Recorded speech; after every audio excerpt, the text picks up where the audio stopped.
Welcome back to our YouTube channel biology with Medico. So हम लोग इस video में चैप्टर 2 पढ़ रहे हैं। उसके पहले हम लोग ने चैप्टर 2 का इंट्रोडक्टरी जो पार्ट था वो पढ़ लिया था गाइस। सो इंट्रोडक्शन में हम लोग ने क्या क्या पढ़ा था, जो डिफरेंट ग्रुप्स थे उसके बारे में हम लोग ने पढ़ा था।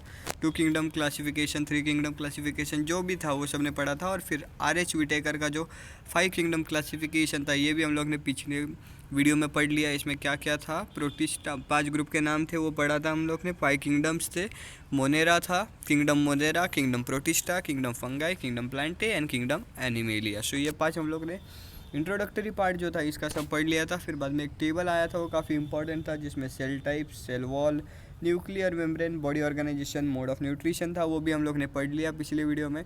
अगर आपने वो अभी तक देखा नहीं है तो मैं ज़रूर लिंक आपको डिस्क्रिप्शन में दे दूंगा गाइज, वो अभी ज़रूर वीडियो देखना। और उसके बाद ही आपको ये वीडियो शुरू करना है, क्योंकि इस वीडियो में हम लोग पढ़ेंगे किंगडम मोनेरा, थोड़ा डिटेल वाला पढ़ेंगे, क्योंकि जैसे NCERT में दिया हुआ है वैसे ही क्वेश्चन आते हैं। और काफ़ी इंपॉर्टेंट चैप्टर ही है, क्योंकि इसमें से कम 4 क्वेश्चन आते हैं एग्ज़ाम में, तो ये काफ़ी इंपॉर्टेंट है, काफ़ी मुश्किल नहीं है, बस एग्जाम्पल्स याद रखने का है। और जो भी दिया है textbook line to line याद कर लेना, बस उतना ही है। क्योंकि आपको वैसे भी एग्ज़ाम के पहले कम से कम तो ये टेक्स्ट बुक 4 से 5 बार तो आराम से पढ़ के होना चाहिए गाइस। और अभी काफ़ी टाइम है NEET 22 के लिए, क्योंकि 21 का रिज़ल्ट अब तक नहीं आया, तो 22 के लिए काफ़ी टाइम है। फिर भी हम लोग ये पकड़ के चल सकते हैं कि मई महीने में एग्ज़ाम होगा, तो उसी हिसाब से तैयारी करेंगे हम लोग और जल्दी से सब चैप्टर शुरू करेंगे। सो ये चैप्टर में हम लोग क्या पढ़ने वाले, characteristic of kingdom Monera, protista, fungi, animalia और प्लांटे का अलग अलग चैप्टर होगा। सो आज हम लोग सिर्फ मोनेरा के बारे में पढ़ेंगे। सो पहला वाला जो है मोनेरा, उसके बारे में हम लोग इस वीडियो में पढ़ेंगे। सो जल्दी से शुरू कर देते गाइस ये वीडियो, चलो। सो ये रहा वीडियो का पहला, kingdom Monera. Bacteria are the sole members of kingdom Monera. So इसमें सबसे पहले क्या आ गया, देखो सबसे पहली लाइन पे आ गया कि बैक्टीरिया जो होते हैं गाइस वो है इसके सबसे मेन इंपॉर्टेंट। सोल मतलब क्या होते हैं, सबसे कॉमन, सबसे इंपॉर्टेंट मेंबर है ये। So bacteria are the sole members of kingdom Monera. They are most abundant microorganisms. तो ये क्या है, सबसे ज़्यादा पाए जाने वाले microorganism. They are most abundant microorganisms. So ये सबसे ज़्यादा पाए जाने वाले माइक्रो ऑर्गेनिजम्स है guys bacteria. Bacteria occurs almost everywhere, जैसे सबको पता है बैक्टीरिया हर जगह पे होते हैं। Hundreds of bacteria are present in the handful of soil. अगर आप एक मुट्ठी का अगर आप हाथ में मिट्टी लेते हो, एक मुट्ठी का मिट्टी लेते हो आप अगर हाथ में, तो उसमें भी आपको कम से कम 100 bacteria, hundreds of bacteria will be present in the handful of soil.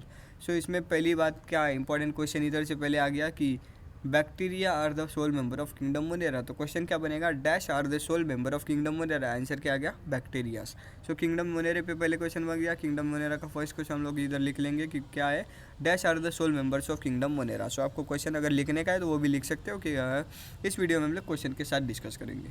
सो ये आ गया, bacteria are the sole members of kingdom Monera. They also live in extreme habitats such as hot springs, deserts, snow, deep oceans, where very few other living organisms can survive. So ये जो bacterias है guys वो कहीं पे भी survive कर सकते हैं, सबसे ज़्यादा गर्मी में, सबसे ज़्यादा ठंडी में, ओशियंस में, डीप ओशियंस में, जिधर ज़्यादा से ज़्यादा कैरेक्टर मतलब जो ज़्यादा से ज़्यादा लाइफ सर्वाइव नहीं कर सकती, उधर भी ये बैक्टीरिया सर्वाइव कर सकते हैं। Many of them live in or on other organisms as parasites. So इसमें पैरासाइटिक बैक्टीरिया भी होते हैं, पैरासाइटिक बैक्टीरियाज भी होते हैं गाइस। सो वो बॉडी के अंदर, हम लोग के बॉडी के अंदर भी काफ़ी बैक्टीरिया प्रेजेंट है, बॉडी के ऊपर की काफ़ी बैक्टीरिया प्रेजेंट है। तो उसी तरह से ये जो बैक्टीरियाज है वो सब किस किंगडम में आते हैं, सब किंगडम मोनेरा में आ जाते हैं। Bacterias are grouped under 4 categories based on the shape, the spherical shape. The bacterias are based on the categories. तो कैटेगरी से करेंगे तो 4 कैटेगरीज में डिवाइडेड है ये जो बैक्टीरियाज है गाइस। किंगडम मोनेरा में बैक्टीरिया 4 कैटेगरीज में डिवाइडेड है शेप के ऊपर। पहला है the spherical coccus, the rod shape bacillus, the comma shape vibrium and the स्पाइरुलियम।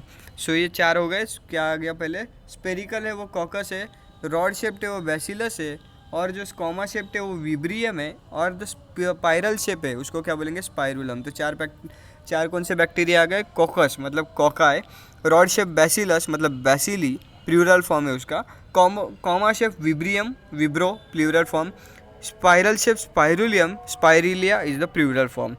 जैसे हमने देखा 4 टाइप्स के कैटेगरीज में जो बैक्टीरियाज डिवाइडेड थे, coccus cocci, the rod shape bacillus, the comma shape vibrium and spiral shape spirillum. So ये देखो उसके फोटोज आ गए, ये जो तो बैसिलस है, ये देखो ये जो बैसिलस है वो रॉड शेप्ड है, रॉड शेप बैसिलस हो गई है।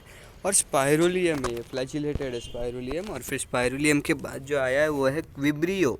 विब्रियो कौन से शेप का है गाइस? विब्रियो है कॉमा शेप विब्रियो। सो इसके एग्जांपल्स है स्पाइरुलम दिया हुआ है, विब्रियो दिया हुआ है और बैसिला है। मतलब ये टाइप्स ऑफ बैक्टीरिया दिए हुए हैं। इसमें एक रॉड शेप भी दिया हुआ है, ये रहा रॉड शेप वाला, कॉमा शेप्ड वाला भी है और इसमें फ्लैजिलेटेड भी है। सो ये जो बैक्टीरिया के एग्जांपल्स दिए हुए। सो आगे बढ़ते आगे। Though the bacterial structure is very simple, they are very complex in behaviour. So इनका अगर स्ट्रक्चर भी अगर इसका सिंपल है तो इनका बिहेवियर जो है वो काफ़ी कॉम्प्लेक्स है गाइस। ये जो बैक्टीरिया है काफ़ी कॉम्प्लेक्स बिहेवियर के compare to other organisms. Bacteria as a group is a most extensive metabolic diversity. अगर आप किसी भी ग्रुप से इसको कंपेयर करते हो, अगर प्रोटिस्टा हो गया, प्लांट किंगडम हो गया, एनिमेलिया हो गया, उससे भी ज़्यादा ऑर्गेनिजम्स जो ये जो बैक्टीरिया में मिलते हैं वो एक्सटेंसिव है। एक्सटेंसिव मेटाबॉलिक डाइवर्सिटी, डाइवर्सिटी सबसे ज़्यादा है। सबसे ज़्यादा क्या पाए जाते हैं? बैक्टीरिया सबसे ज़्यादा पाए जाते हैं पूरे यूनिवर्स में। और इनकी जो मेटाबॉलिक एक्टिविटी है वो भी काफ़ी ज़्यादा है। इसमें से some of the bacterias are autotrophic and other are heterotrophic. So पहली बात तो ऑटोट्रोपिक बैक्टीरिया और हेट्रोट्रोपिक बैक्टीरिया, ये दो टाइप्स के बैक्टीरिया है। सो ये जो है जो synthesize their own food from inorganic substances, जो इनऑर्गेनिक सब्सटेंसेस खुद अपना खाना बना रहे हैं, इनको क्या हम लोग बोलेंगे? ऑटोट्रोपिक बैक्टीरिया बोलेंगे गाइस। सो दे में भी फोटोसिंथेटिक ऑटोट्रोपिक और केमोसिंथेटिक ऑटोट्रोपिक। अगर वो लाइट से भी खाना बना सकते हैं, मतलब लाइट मतलब सनलाइट की मदद लेके भी वो खाना बना सकते हैं, या फिर बॉडी में जो भी केमिकल्स है उसकी मदद से भी ये लोग खाना बना सकते हैं गाइस। सो ये कौन से दो कैटेगरी में बैक्टीरिया चले गए? फोटोसिंथेटिक ऑटोट्रोपिक और केमोसिंथेटिक ऑटोट्रोपिक। मतलब ये दो टाइप्स के ये बैक्टीरिया हो गए। और फिर ये जो आते हैं उसके बाद आता है the vast majority of the bacteria are heterotrophs. तो सबसे ज़्यादा वो है वो हेट्रोट्रॉप्स है। हेट्रोट्रॉपिक बैक्टीरिया क्या होता है? सबसे आसान तरीके में, they depend on other organisms और in dead organic matter for food. So ये जो बैक्टीरिया मतलब फंगस जो अपने ब्रेड पे आता है, वो अदर ऑर्गेनिज्म पे डिपेंड करने वाले जो बैक्टीरिया होते हैं ना गाइस, वो जो बैक्टीरिया होते हैं उनको हम लोग बोलेंगे हेट्रोट्रॉपिक। सो हम लोग ने इस ये वाले स्लाइड में दो टाइप्स के बैक्टीरिया पढ़े, ऑटोट्रॉपिक बैक्टीरिया, ऑटोट्रॉपिक और दूसरे थे हेटेरोट्रॉपिक। सो ये दो टाइप्स के हो गए, हेटेरोट्रॉपिक और ऑटोट्रॉपिक बैक्टीरिया। सो ये पढ़ने के बाद हम लोग आगे बढ़ेंगे गाइस। सो आगे हम लोग को क्या दिखेगा? Division of Monera, kingdom division of Monera, archaebacteria. Archaebacteria क्या होता है वो देखेंगे अभी। This are the special bacteria since they live in some of the harsh conditions. Harsh condition मतलब बैड वेदर, जिधर ज़्यादा से ज़्यादा ऑर्गेनिजम्स नहीं रह सकते, ऐसे जगह पे ये बैक्टीरियाज रहते हैं गाइस, हार्श हैबिटेट में। Such as extreme salty area, सबसे ज़्यादा सॉल्टी एरिया जो होता है उधर ह्यूमन बींग्स, कोई भी ऑर्गेनिज्म दूसरा होता है वो लिव नहीं कर सकता, उधर बैक्टीरिया रहते हैं। और वो जो बैक्टीरिया रहते हैं उनका एग्जाम्पल, उनको क्या बोलते हैं? हेलोफाइल्स। हेलोफाइल्स बोलते हैं गाइस उनको। हेलोफाइल्स मतलब extreme salty area, hot spring, सबसे ज़्यादा गर्मी में रहने वाले बैक्टीरिया, थर्मो एसिडोफाइल्स बोलते हैं इनको, थर्मो एसिडोफाइल्स। और उसके बाद मार्शी एरियाज, मार्शी एरियाज मतलब क्या होता है? गंदगी में रहने वाले, नाले में रहने वाले ये जो बैक्टीरियाज होते हैं इनको हम लोग बोलेंगे मिथेनोजेंस। और ये जो गाइज है ना, ये मिथेनोजन जो बैक्टीरियाज है ना, ये हम लोग को मीथेन गैस बनाने में काम आते हैं। किस में काम आते हैं? मीथेन गैस बनाने में काम आते हैं guys. Archaebacteria differ from other bacteria in having different cell wall structure and their feature is responsible for their survival in extreme condition. सो ये जो आर्की बैक्टीरिया है गाइज, वो हार्श कंडीशंस पे रहने की वजह से इनके जो सेल वॉल स्ट्रक्चर होते हैं और इनके फीचर्स जो होते हैं वो बाकी बैक्टीरिया से काफ़ी अलग होते हैं। सो ये जो आपको याद रखना है, ये आर्की बैक्टीरिया किधर रह सकते हैं? एक्सट्रीम सॉल्टी एरियाज में, सबसे गर्म एरिया में, या फिर कीचड़ में भी रह सकते हैं। Methanogens are present. सो ये जो मिथेनोजेंस है, मिथेनोजेंस किधर प्रेजेंट होते हैं? In the gut of several ruminant animals such as cows and buffalo. So ये रूमिनेंट क्या होता है गाइस?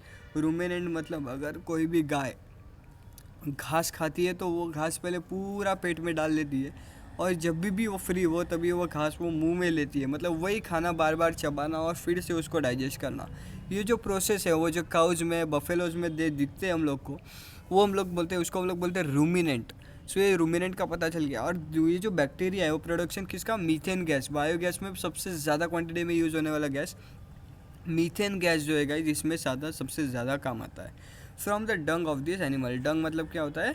जो ये लोग गाय और ये जो पॉटी करते हैं उसको हम लोग डंग बोलेंगे। Potty is not the correct word, जो स्टूल होता है जो इनका गाय या बैल या भैंस, इनका जो ये गोबर होता है गाइस, गोबर इज़ द परफेक्ट वर्ड। तो गोबर जो होता है गाइज, इसकी साथ में हम लोग को मीथेन गैस, तो हम लोग अगर बायोगैस प्रोडक्शन करते हैं तो मीथेन गैस जो होता है वो गोबर से मिलता है, और ये जो होता है ये सबसे ज़्यादा क्वांटिटी में मिलता है, मतलब 60 से 70% हम लोग को मीथेन में, बायोगैस में मीथेन गैस चाहिए होता है गाइज, मीथेन गैस चाहिए होता है। और ये जो क्वांटिटी है गाइज, जो आपको इन्वायरमेंटल चैप्टर, जो इन्वायरमेंटल हैबिटेट चैप्टर है, लास्ट यूनिट जो है, जो 12th में आपको पढ़ना है, वो इसमें काम आएगा, जो नीट में उसमें भी से काफ़ी क्वेश्चन आ जाते हैं गाइज। सो इसमें क्या क्या पढ़ा हम लोग ने, आर्किबैक्टीरिया के टाइप्स पढ़े, कितने टाइप्स, 3 टाइप्स पढ़े। हेलोफाइल्स जो सबसे ज़्यादा सॉल्टी एरिया में रहते हैं, थर्मो एसिडोफिल्स जो हॉट स्प्रिंग मतलब सबसे ज़्यादा गर्मी में रहते हैं, और मिथेनोजन जो गट में प्रेजेंट होते हैं रूमिनेंट एनिमल्स के। एग्जांपल्स दिए इसमें काऊ और बफेलो, सबसे आसान एग्जांपल है, और ये मीथेन गैस बनाते हैं, और मीथेन गैस बायोगैस में इस्तेमाल होता है गाइस। सो आगे बढ़ते हैं गाइस हम लोग, आगे है you bacteria. So you bacteria क्या होता है, यू बैक्टीरिया को हम लोग बोलते हैं ट्रू बैक्टीरिया, इसको हम लोग ट्रू बैक्टीरिया बोलते हैं। There are thousand of different eubacteria और ट्रू बैक्टीरिया। यू बैक्टीरिया का दूसरा नाम क्या आ गया, true bacteria. True bacteria they are characterised by the presence of rigid cell wall. So इनका सेल वॉल जो होता है वो काफ़ी थिक होता है, रिजिड होता है गाइज, एंड मोटाइल फ्लैजिलम। और ये इसमें भी 2 टाइप है, मोटाइल है और नॉन मोटाइल है। सो मोटाइल मतलब जो खुद चल फिर सकते हैं, और जो नॉन मोटाइल है वो जगह पे रहेंगे। हम लोग ह्यूमन में क्या होता है, मोटाइल और नॉन मोटाइल में अगर देखोगे तो स्पर्म है वो क्या होता है गाइस, स्पर्म इज़ मोटाइल, जो रिप्रोडक्शन में पढ़ेंगे आप, स्पर्म इज़ मोटाइल एंड जो ovum is non motile. So ये हो गया। The cyanobacteria also refer to as blue green algae. Cyanobacteria का दूसरा नाम क्या है, ब्लू ग्रीन अलगे है। सो साइनोबैक्टीरिया है क्लोरोफिल ए, क्लोरोफिल ए है उसमें, ग्रीन प्लांट्स के सिमिलर है वो बैक्टीरिया, और they are photosynthetic autotrophs. Photosynthetic, ये फोटो हम लोग ने पिछले वीडियो में पढ़ा ना, ऑटोट्रॉप और हेटेरोट्रॉप। सो उसमें से 2 टाइप के थे, फोटोसिंथेटिक और केमोसिंथेटिक ऑटोट्रॉप। और ये जो फोटोसिंथेटिक ऑटोट्रॉप मतलब क्या है, क्लोरोफिल ए जैसे स्ट्रक्चर होता है, और इस सनलाइट एब्जॉर्ब करके खुद का खाना बनाते हैं guys.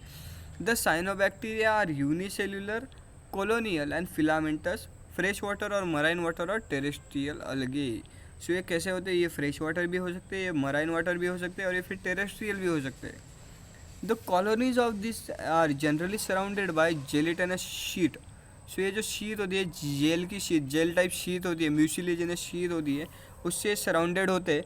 They often Bloom in polluted water bodies. और ये जो यू बैक्टीरिया है, मतलब ट्रू बैक्टीरिया जो है, वो सबसे ज़्यादा गंदगी में, मतलब गंदगी मतलब सड़ा हुआ पानी जो होता है उसमें ज़्यादा होते हैं ये।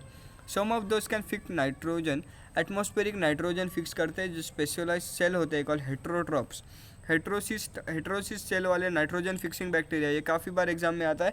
नाइट्रोजन फिक्सिंग बैक्टीरिया और मोनेरा नाइट्रोजन फिक्सिंग बैक्टीरिया, क्या बोलते हैं, 2 एग्जांपल्स दिए हुए हैं, और वही 2 एग्जांपल्स नीट के बुक में भी, कोई भी क्वेश्चन पेपर चेक कर लो गाइस, 2 साल में एक बार तो ये क्वेश्चन रिपीट होता ही है। Nostoc and Anabaena, Nostoc and Anabaena are the heterocyst which help in nitrogen fixation. Nitrogen fixing bacteria Nostoc and Anabaena, example याद रखना है, Nostoc and Anabaena. Chemosynthetic autotroph bacteria oxidize various or inorganic substances such as nitrates, nitrites, and ammonia, and they use the release of ATP production. So chemosynthetic bacteria होते हैं guys, वो nitrification करते हैं, nitrification में काम आने वाले chemosynthetic, और ये यूज़ करते क्या है, ATP प्रोडक्शन, तो एनर्जी है वो ATP प्रोडक्शन के लिए यूज़ करते हैं गाइज, ATP प्रोडक्शन के लिए ये लोग यूज़ करते हैं guys. They play a great role in recycling nutrients like nitrogen, phosphorus, iron and sulphur. ये जो ट्रू बैक्टीरियाज है, यू बैक्टीरियाज है, उसमें जो केमोसिंथेटिक ऑटोट्रॉपिक बैक्टीरिया है वो किस में, न्यूट्रिफिकेशन में काम आते हैं और एटीपी प्रोडक्शन में काम आते हैं। और सबसे ज़्यादा मेजर रोल किसको रिसाइकल करने में करते हैं, nitrogen, phosphorus, iron and sulphur. तो ये जो बाजू में डायग्राम दिख रहा है गाइस, वो आपको यू बैक्टीरिया का दिख रहा है, जिसमें ये डायग्राम अगर आपको नीट में आता है तो ये जो नेम है वो ब्लैंक होंगे, तो आपको याद रखना है। बाहर जो है वो म्यूसिलेजिनस शीट है, और जो 6 नंबर पे जो एरो है वो है हेट्रोसिस्ट। हेट्रोसिस्ट क्या है गाइज, नाइट्रोजन फिक्सिंग बैक्टीरिया है गाइज, वो हेट्रोसिस्ट भी इसमें दिया हुआ है। सो आगे बढ़ते हैं, हेटेरोट्रॉपिक बैक्टीरिया। हेटेरोट्रॉपिक बैक्टीरिया मतलब क्या है, ये जो खुद का खाना नहीं बनाते और दूसरे के भरोसे पे बैठे हुए रहते हैं। सो इनको हम लोग बोलेंगे heterotrophic. Heterotrophic bacteria are mostly abundant in nature, ये सबसे ज़्यादा क्वांटिटी में पाए जाते हैं heterotrophic. They majority are important decomposers होते हैं। डिकम्पोजर्स मतलब क्या होते हैं, जो डेड ऑर्गेनिजम्स होते हैं, जो डेड ऑर्गेनिजम्स है गाइज उसके ऊपर काम करने वाले, जो डेड ऑर्गेनिजम्स है उसके ऊपर काम करने वाले decomposers. Many of them have significant impact on human affairs. सबसे ज़्यादा इम्पैक्ट है ह्यूमन अफेयर्स, म्हणजे ह्यूमन डेली टू डेली जो लाइफ है, human day to day life है, उसमें भी ये जो बैक्टीरिया हेट्रोट्रोपिक वो काफ़ी काम आते हैं। सो ये किस में काम आते हैं? मेकिंग कर्ड फ्रॉम मिल्क, मतलब दही, दूध से दही बनाने में bacteria. Making of antibiotics, antibiotics बनाने एक में बैक्टीरिया। नाइट्रोजन फिक्सेशन वाला अभी हम लोग ने देखा नॉस्टॉकन एनेबियन, उसमें भी बैक्टीरिया। सो ये जो बैक्टीरिया है वो काफ़ी ज़्यादा यूज़फुल भी है ह्यूमन के लिए और काफ़ी ज़्यादा हार्मफुल भी है ह्यूमन के लिए। सो आगे बढ़ते, आगे क्या है guys? Roots, some are pathogens causing damage to human beings. So इसमें से जो बैक्टीरिया है वो काफ़ी है, जो पैथोजेंस भी है बैक्टीरिया में जो causing damage to human being खराबी भी पहुंचाते हैं, क्रॉप्स को, फार्म एनिमल्स को और पेट को भी ये काफ़ी खराबी पहुंचा सकते हैं। सो उसमें डिसीज़ भी कॉज होती है ना बैक्टीरिया से। जो कॉमन एग्जांपल्स दिए हुए इसमें cholera, typhoid, tetanus, citrus canker, they are well known diseases cause are different bacteria. ये बैक्टीरिया से डिसीजेस होते हैं। सो इसमें से सबसे कॉमन जो है इसमें दिखा रहा है और सबको ज़्यादा पता होगा ये हो टाइफाइड, जो सबको कॉमनली होते रहता है। वो होता है, बैक्टीरिया का नाम क्या है? उसके बैक्टीरिया का नाम है सल्मोनेला टाइफी। उसके बैक्टीरिया का नाम क्या है गाइस? बैक्टीरिया का नाम है सल्मोनेला टाइफी है गाइस। सो ये बैक्टीरिया का नाम आपको याद रखना है। कोलेरा जो टाइफाइड है उसका बैक्टीरिया का नाम है Salmonella typhi. Human health and disease में आप पढ़ोगे, फिर भी याद रखो इधर। Bacteria reproduce mainly by fission, fission जो फिगर में दिया हुआ था अभी हम लोग ने देखा। Sometimes under unfavourable condition they produce spore, spore formation से भी होते हैं। They also reproduce by sort of sexual reproduction. तो इसमें भी दो टाइप की रिप्रोडक्शन है, सेक्सुअल और असेक्सुअल। सो असेक्सुअल में था फिजन था, असेक्सुअल में इधर दिया हुआ है, देखो गाइस, असेक्सुअल में फिजन दिया हुआ है और स्पोर फॉर्मेशन दिया हुआ है। और सेक्सुअल रिप्रोडक्शन में कैसे दिया हुआ है? DNA transfer from one bacteria to another. So DNA डीएनए ट्रांसफर होता है। इसमें सेक्सुअल रिप्रोडक्शन में क्या होता है गाइस? डीएनए ट्रांसफर होता है गाइस। आगे बढ़ते, ये रहा फिगर 2.8, डिवाइडिंग बैक्टीरिया है गाइस। डिवाइडिंग बैक्टीरिया जैसे आपको दिख रहा है, ये सेल वॉल है बैक्टीरिया का, सेल मेम्ब्रेन है और फिर ये डीएनए, और ये भी जो है उसका डीएनए। सो डीएनए सेपरेट हो रहा है। अगर डीएनए सेपरेट हो रहा है मतलब क्या होगा? ये दो नए बैक्टीरिया बन रहे हैं, दो न्यू बैक्टीरिया बन रहे हैं ये गाइस। सो आगे बढ़ते हैं, ये mycoplasma are the organisms that are completely like cell wall, they are the smallest living cells and can survive without oxygen. So जो cell wall living cells that can survive without oxygen are called microplasma. ये भी NEET में question आता है, ये NEET में question काफ़ी बार आ चुका है माइक्रोप्लाज्मा के ऊपर। और ये जो है वो कम्प्लीटली सेल वॉल लैक करता है गाइस, और ये किस में होता है? Pathogenic in both animals and plants, ये दोनों में प्रेजेंट होता है गाइस। सो हम लोग ने इस वीडियो में ये देखा, माइकोप्लाज्मा देख लिया, और अगले वीडियो में जो है, अगले वीडियो में हम लोग पढ़ेंगे प्रोटिस्टा के बारे में। अगर आपको ये वीडियो अच्छा लगा हो तो इस वीडियो को लाइक करना, कमेंट करके बताना कुछ गलती हो गई हो मुझसे तो। जितना हो सके अपना फ्रेंड के साथ शेयर करना। 2020 वाले हो, 22 वाले हो, 23 वाले हो, सबके साथ शेयर करते रहिए और आप खुद भी ये वीडियो एंजॉय करते रहिए। अगर आपने पहले पार्ट का वीडियो नहीं देखा है तो उसका लिंक मैं आपको डिस्क्रिप्शन में ज़रूर दे रहा हूँ गाइस। सबसे ज़्यादा वीडियो शेयर करना है। ये वीडियो शेयर करने के बाद अगर आप पहली बार इस चैनल पर आए हो तो इस चैनल को सब्सक्राइब करना मत भूलिए गाइस। तब तक के लिए थैंक यू।